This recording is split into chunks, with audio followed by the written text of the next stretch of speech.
How you doing, everybody? Welcome back to Mass Effect. Last time we finished up the Bring Down the Sky DLC, and I took care of some shopping off-screen at the Citadel because they did, in fact, re-roll their stock of items on the Citadel after Bring Down the Sky was all finished. I didn't do too much changing in terms of my setup, but there were enough changes where I feel like I should actually explain them. We'll start over here, because I think we didn't start over here last time. I think we started over there last time, so... well, I guess I can explain my crew members before I do. I realized halfway through pressing X there that I should probably explain myself first, but well, whatever. So Ashley's pretty much still the same as she was. I think I changed an Energized Weave for a shield, because I needed an Energized Weave for different party members' armor set, so I switched that out. She should still be perfectly fine in terms of all of this stuff. Like, the tech and biotic protection is fine on the Energized Weaves there, and I think there are better Energized Weaves, so hopefully I start getting some more of them. It would be helpful to replace the rest of my stuff with. Same assault rifle as before. I think the same shotgun as before. I'm not 100% sure. If not, well, then there it is.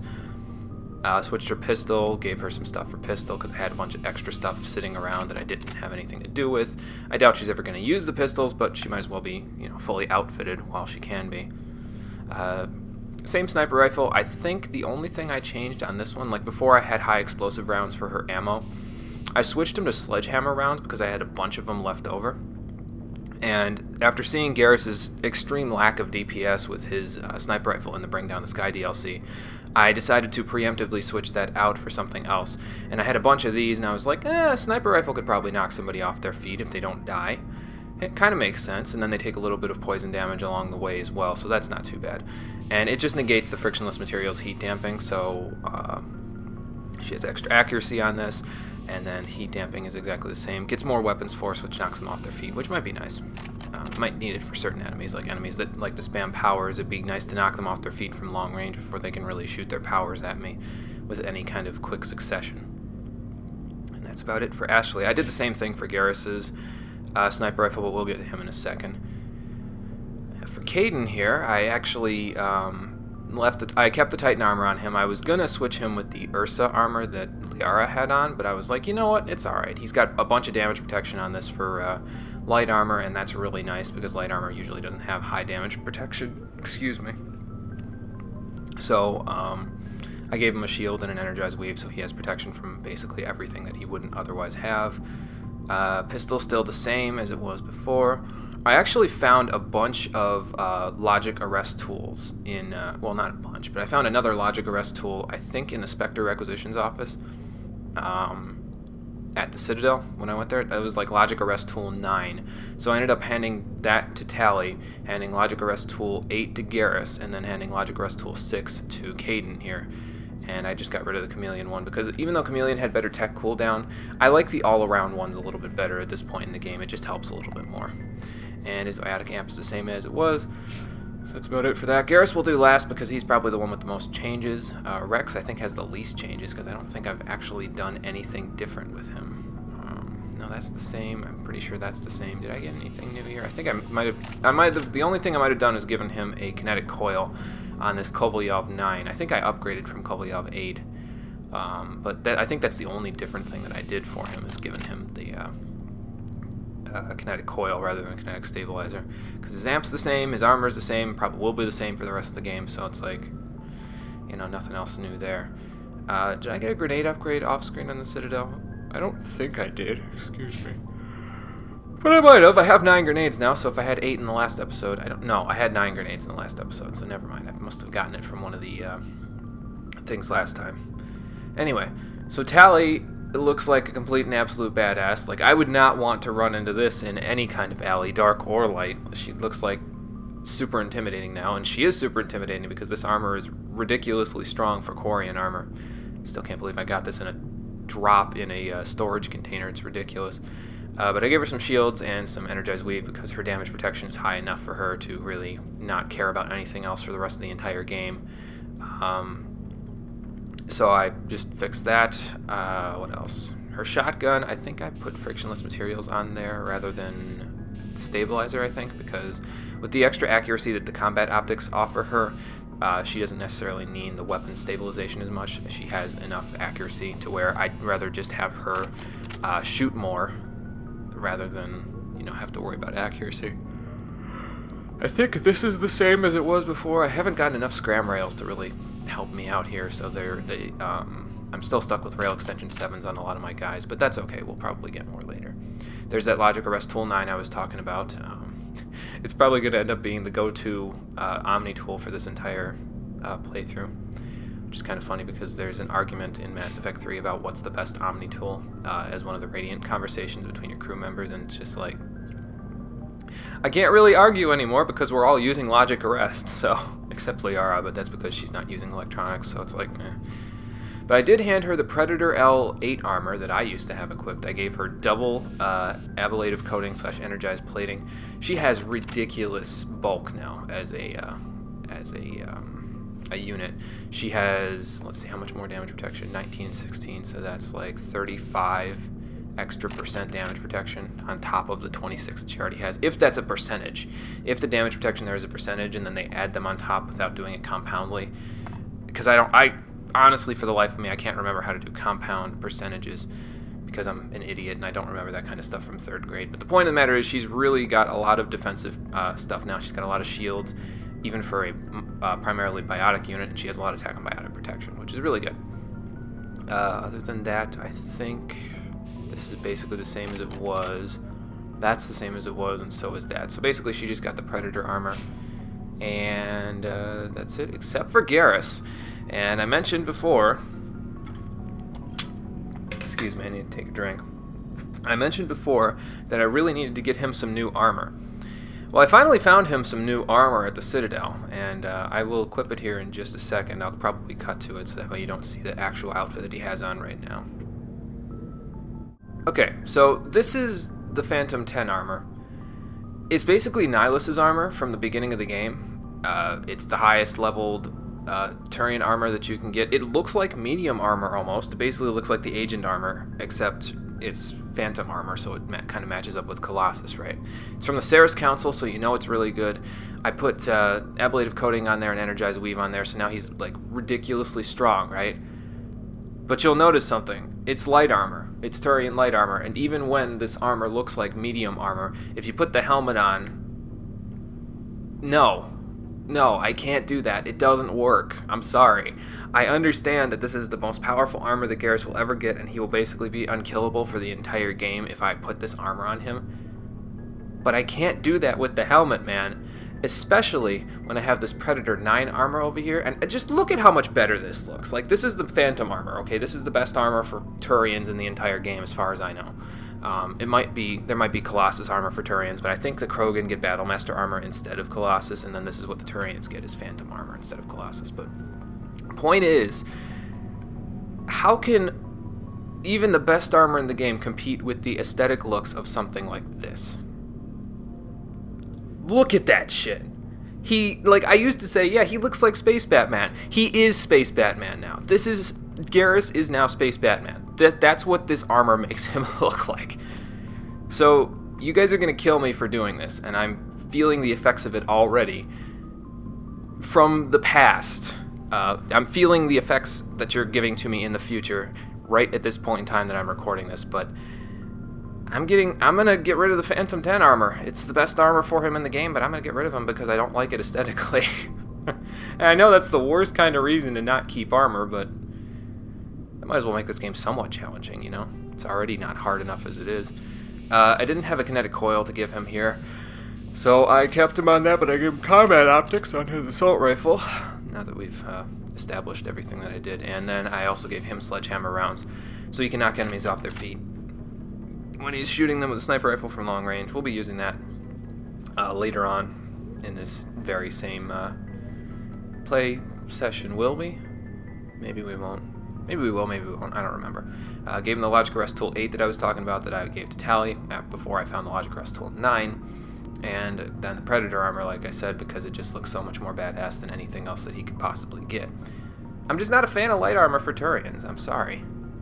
But I am willing to part with it for a very significant amount of credits.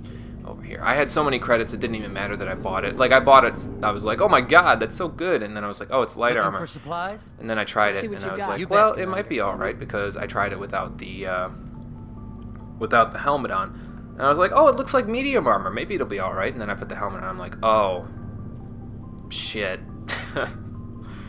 So now you can sell it for probably like a quarter of what I paid for it, but I don't even care. It's gone. I know, you guys are killing me for doing that because it's really good armor, but I'm sorry. I can't have Garrus wearing light armor. He doesn't look good in Turian light armor. If only because of the helmet. He doesn't look good in Turian light armor. I mean, I could take the helmet off, but then it's like, you know, he doesn't match up with the rest of the squad because the rest of the squad has their helmets on. It's just, I don't know. Excuse me. I'm going to call artistic license on this one. As little sense as that makes. I just realized I almost forgot to show you guys what Shepard's setup is here. It's not too much different from what I had last time when I equipped the Colossus armor. As a matter of fact, I don't think I changed anything other than the Colossus armor on Shepard, but we'll see. I kept a kinetic exoskeleton, by the way, because I'm not sure if I'm going to end up equipping that at some point here to Shepard, but we'll see. But yeah, Colossus 9 light armor, like I had before. I've got a medical exoskeleton and an energized weave, because the only things that she really needs on this armor are tech and biotic protection, surprisingly, even though it's light armor, and maybe a little bit of shield recovery, although she really doesn't need that much shield recovery because of, what's it called? Barrier specialization, so I might actually take that energized weave off of her and put the kinetic exoskeleton on her, because that gives me a little bit more shields and gives me shield recovery, but I mostly wanted this one for the tech and biotic protection, so I don't know. I'm going to figure that out at some point here, probably today. I'll figure out whether or not I want to take it off. I equip sledgehammer rounds here. Excuse me. Because it's a shotgun, so I want to knock them flat on their asses. This is sledgehammer round 9? Yeah, this is sledgehammer rounds 9. I forgot that I put 9 on mine, and then I put like 8 on the other 2s, even though I don't really need 9. Because I don't use this shotgun that often. But after the last episode, when I blasted that one Varen from point blank range and it didn't even phase him, like he just kept running at me, I was like, well, I need something to knock him off their feet, and now I have something to knock them off their feet. So once I get a combat optics, this shotgun will be my secondary for short range enemies. Pistol will be my go-to weapon, other than my powers, obviously. And then, let's see, grenade I think is the same. Did I equip high explosive 9 last time? I think I did. Excuse me. Too much talking, too much yawning. I haven't breathed enough in this episode yet. Still got the Polaris Omni tool on there. I'm probably honestly going to keep that for most of the rest of the game unless I find one from the Ceres Council. I think the Ceres Council makes a better one. I think they make the Nexus, which is the one I'm looking for. And then Savant 9. It's just the best biotic amp I'm ever going to get, so I may as well keep it, you know. But that's it for everybody's setup. It's pretty similar to what I had before, but there were enough changes to the point where I felt like it would be worth it to explain everything to you guys. So now there's only one side mission left. We have to go to the Cacus system on the planet of Chohi. I think that's how you pronounce it. And we have to eliminate a biotic cult. Another one? Jesus, guys. Actually, before we go there, does Joker say anything about the Bring Down the Sky DLC? I don't think he does, but I might as well check. I didn't check last time. And, you know, this time we're going to be going to Vermeer as soon as we're done with that assignment, because it is an assignment, so it's not like it's going to take 2 hours to do. So I won't get a chance to ask him about it again after this, basically. Commander, something you need? No, thought you were going to say something about our little asteroid trip there, but apparently not. I have to go. All right, see you. Don't worry, guys. Joker talks a lot more in Mass Effect 2 and in Mass Effect 3 subsequently. He's actually a very critical part of the crew conversations in Mass Effect 3. Mass Effect 2, it's more like this game, except it's like after a lot of the missions he will talk. He'll have one-liners to say, except other than like... Because like in this game, he only says stuff basically after you do the main missions, and it doesn't even count the DLC for his lines. But in the next game, there's a lot more, quote, main missions that you can do that he would have lines for, so... I think he even has a few for the assignments, too. I forget. Anyway, before we head to... Oh, I'm still on the Citadel. Shit. Before we head to the Cacus system to take care of this whole biotic fanatics thingamajigger, we need to go back to the Exodus cluster and go to Asgard, because we didn't actually explore the entire system there when we were last there, because of the fact that we were responding to that distress call. So, excuse me. From a roleplay perspective, I didn't think we had time to explore the rest of the system, so we're going to go do that today. Asteroid X-57 actually has something new in its description anyway, since we fixed its orbit. So, hold on a second.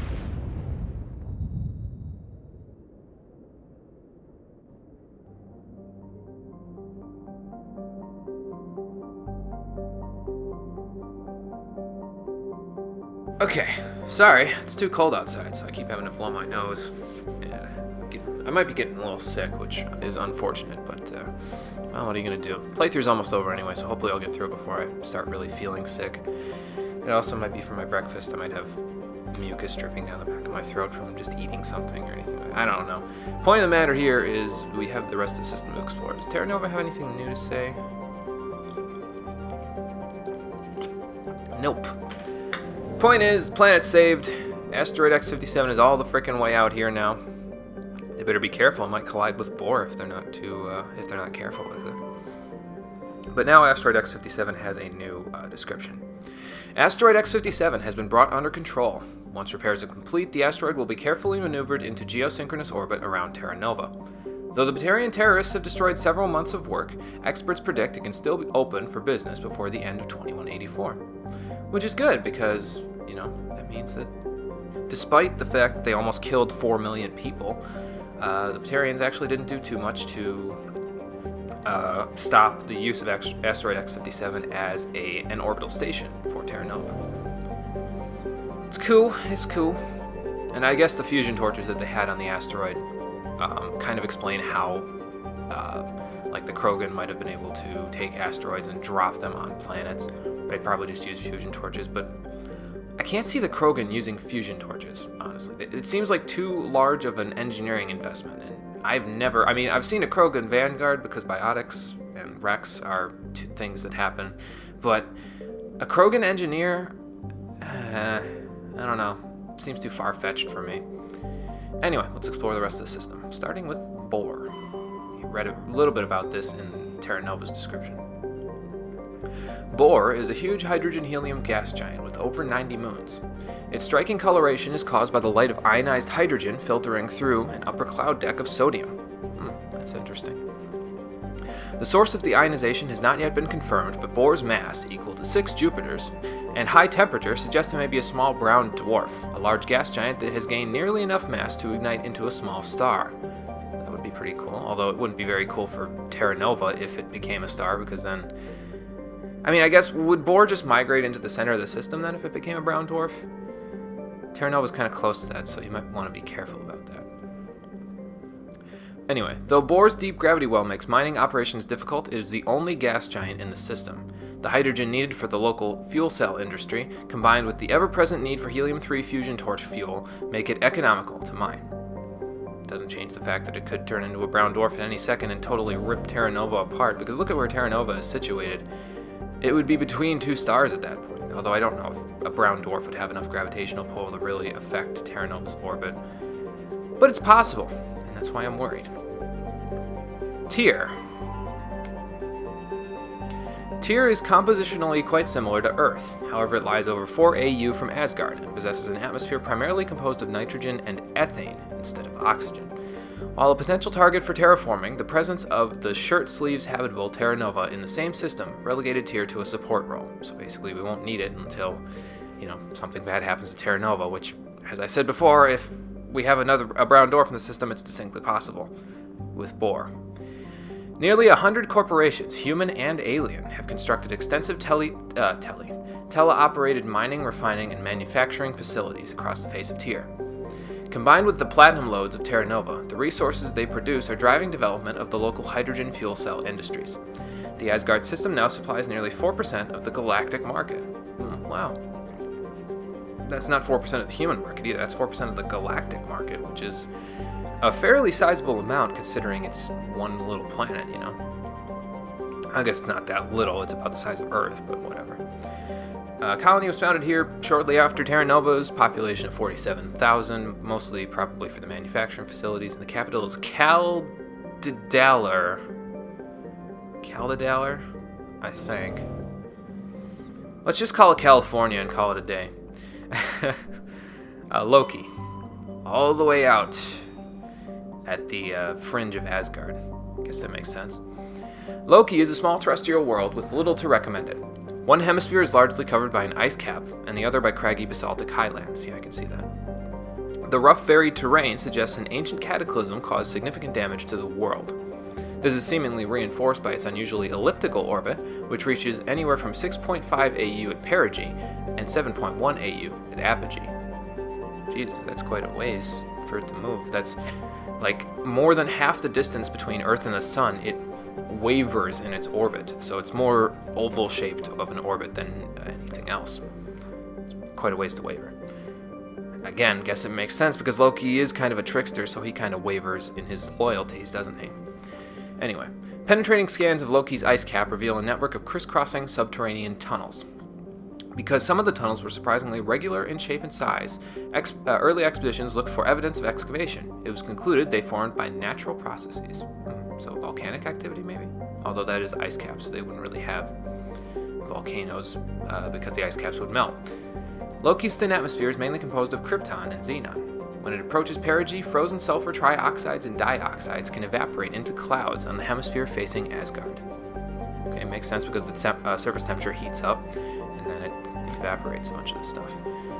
Cool! Nothing to survey here, but I mean, this was the site of the DLC that is probably my favorite part of this game, so I can't really complain. Plus, we don't exactly need any more valuable materials in order to keep going with this anyway, so I ain't concerned. Now, I think to get to Vermeer, we have to go through Hades Gamma and then Attican Beta to get to Sentry Omega. But before we get to Sentry Omega, we have to go to Hades Gamma and head to this new system. I think it's this one. The Cacus system. So let's head right there right now. Hopefully the Alliance hasn't tried to throw any more military personnel at this facility, because if they did, then well, the civilians might not be as alive as we'd like them to be.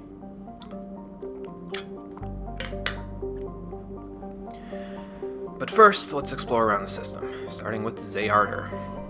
I just want to get all this out of the way before we get started on the actual stuff, so I can just get all the talking out of the way, and then get the playing started. An enigmatic terrestrial planet, Zayarder has a hazy atmosphere of nitrogen and argon. The surface is scorching hot and mainly composed of calcium with deposits of sodium. 3 times in the last century, ships stopping to discharge at Treyarmus? What is Treyarmus? It's probably a different planet in this system, have reported geometric patterns of lights on the dark side of Zayarder. Attempts at closer investigation proved fruitless. The lights disappear when ships approach the inner system. There's a lot of strange happenings in the galaxy that we can't really explain, huh? Well, there's some mercury there, and I don't think we had mercury on our heavy metals list, and if we did, we only had 1, so good to know, although we probably won't be able to get access to it because the lights will probably zap us or something. There's Chohei, but we'll go there in a minute. Probably saying the name totally wrong, and I apologize, but Chohei? It still sounds like a racial slur to me. Zamari. Zamari is a small airless cratered terrestrial, a lifeless rock quite similar to Luna. Its frozen surface is mainly composed of silicates, though one hemisphere has several seas of dark basaltic rock. Probably the one that sees the most sunlight, if I had to guess. But yeah, it looks pretty much like the moon, except on a slightly larger... Is it larger than the moon? Yeah, I think it's a little bigger than the moon. Whatever. Asteroid belt, let's start at Farengar. Farengar? No, he's stuck in Skyrim with his terrible voice acting. Thankfully. Nothing against the guy that did the voice acting for Farengar. I just think that he had to get into his stride before he started doing it, and he decided to get into his stride by voicing the first few lines of Farengar, and then they were like, yeah, that's good enough, we're gonna throw those in the game. It's just weird when a lot of the rest of Skyrim's lines are pretty damn well read. Well, I wouldn't say pretty damn, but pretty well read for the most part. Farangor. Still feels weird saying it that way. A large but low-density terrestrial world, Farangor is generally believed to consist mainly of water ice. Occasional upwelling of metals caused by the interacting tidal forces of several large moons suggest the core is small but extremely dense. It's interesting. I didn't know that. About core size and how it affects the tidal forces and stuff. But anyway, Farangor has a thin atmosphere of carbon dioxide and ethane. Its frozen surface is mainly composed of dark carbon-laced water ice.